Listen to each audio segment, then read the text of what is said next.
नमस्कार, आरपी किचनमध्ये आपलं स्वागत आहे। तर मी आज ताटामध्ये शोभून दिसणारी अशी कोशिंबीर बनवणार आहे।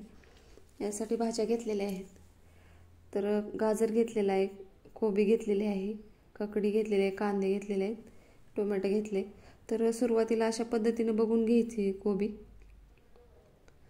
आणि कट करून घ्यायचे। तर एकदम बारीक असं कट करून घ्यायचे। तर आता कट करून झालेला आहे। तर मी आता ह्याला धुवून घेणार आहे गरम पाण्याने। तर कोबी मध्ये मध्ये किडकी असते, त्याच्यामुळे आधी कट करायची आणि नंतर धुवून घ्यायचे।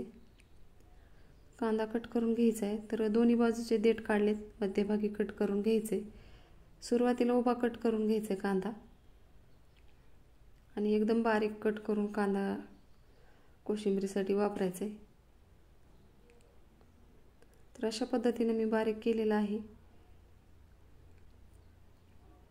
एकदम बारीक कट करून घ्यायचा कांदा। खाताना एकदम कांदा खरखर लागू नये यासाठी मी बारीक कट केलेला आहे। 2 कांदे घेतलेले आहेत तिथं। तर एका प्लेटमध्ये काढून घ्यायचे सर्व कट केलेल्या भाज्या। तर आता गाजरचं वरचं साल काढून घ्यायचं आणि मोठ्या खिसणीने खिसून घ्यायचे अशा पद्धतीने। तर बघू शकता। तर आता ककडी पण खिसूनच घेणार आहे। तर कडू आहे का गोड आहे ते बघण्यासाठी थोडंसं मधलं बी काढून खाऊन बघायचे।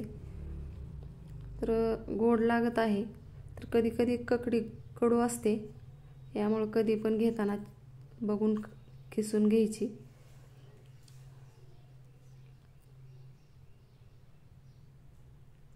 तर आता मी ककडी आणि गाजर खिसून घेतलेला आहे। बाकीच्या भाज्या सगळ्या चिरून घेतलेल्या आहेत। तर थोडीशी कोथिंबीर घ्यायची याच्यामध्ये।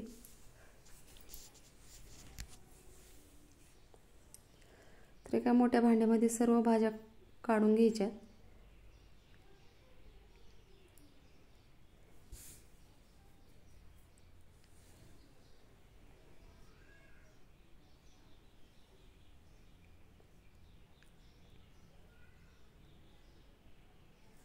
तर मी आता सर्व भाज्या याच्यामध्ये काढून घेतलेल्या आहेत। तर आता याच्यामध्ये साहित्य टाकून घ्यायचे।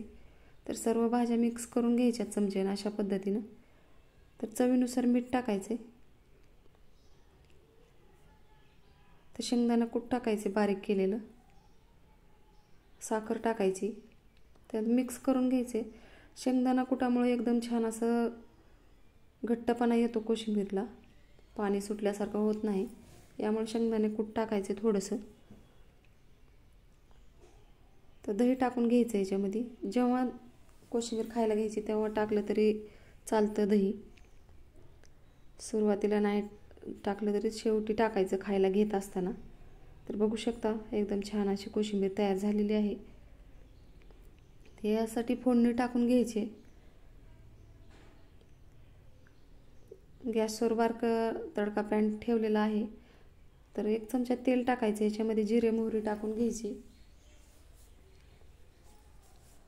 तर तेल एकदम गरम झालेलं आहे। तर मी आता गॅस बंद करत आहे आणि हिरवी मिरची नकळलेली याच्यामध्ये टाकून घ्यायची। तर आता तळलेली आहे हिरवी मिरची, तर याच्यामध्ये कोशिंबीरमध्ये टाकून घ्यायची आणि मिक्स करून घ्यायचे। तर तयार झालेली आहे कोशिंबीर, बघू शकता एकदम छान अशी तयार झालेली आहे। तर माझ्या चॅनलला सबस्क्राईब करा, लाईक करा, शेअर करा। व्हिडिओ बघितल्याबद्दल धन्यवाद।